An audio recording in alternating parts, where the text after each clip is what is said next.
Okay, I was sent in this question, construct sinusoidal functions.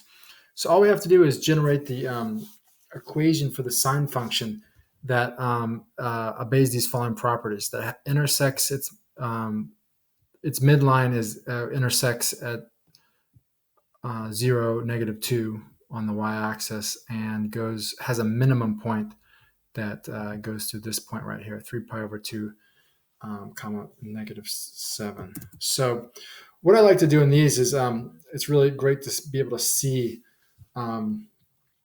what happens when you adjust certain numbers. So all sine functions can be written in the following form, where a, b, and c and d, by changing them, we do different things to the sine function.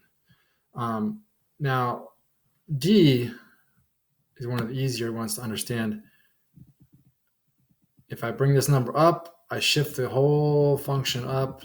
If I bring it down, I shift it all down, okay? So in the normal sine function, d is just 0.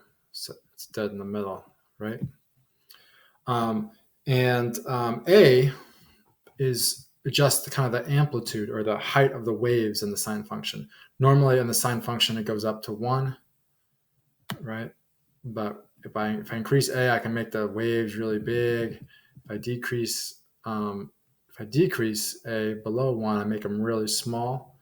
And if I make them negative, I actually flip the graph over the x-axis. Okay, so I'm going to put that back to where it normally is at 1. Okay, B actually adjusts the period, and it works kind of counterintuitively. So if B gets big, it actually makes the period smaller. The normal period is just from 0 to 2 pi, right? That's one complete wave of the sine. If I make this 2, you'll see it's actually going to cut the period into half. So that's only pi now, right? It takes only pi to complete one complete wave of the sine before it repeats over and over again. So counterintuitively, the bigger B gets, the more compression there is on the period, and the smaller it gets. If I make it smaller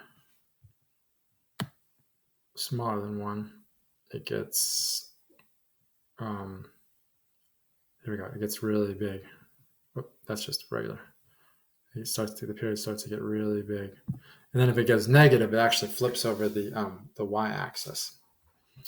Okay, so I'm going to return this to 1. And then C, what this one does is it's going to shift the graph not up and down like D does, but to the left and right. So if I make this more positive, it just moves the graph along. It actually looks like waves rolling along, right? And if I move it, in the negative direction, it just moves it to the left. Okay, so that's counterintuitive.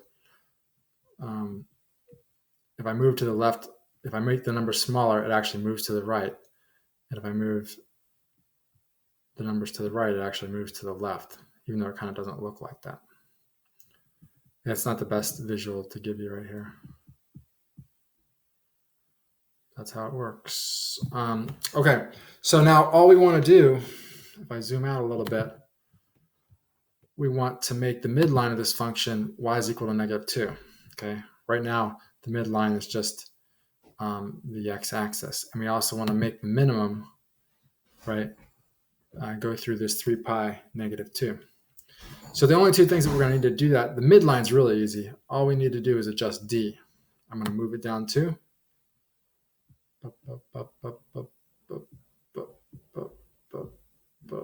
Okay, and so now the midline's 2. Now, hold on. Something's not right. It's this. I didn't just return this to 0. Okay. 0. Okay. Now the minimum, that's pretty easy because the minimum's where it should be. It's just not steep enough, the amplitude. So all I have to do is adjust A. I'm going to make A bigger so the wave dips down, way down to the minimum.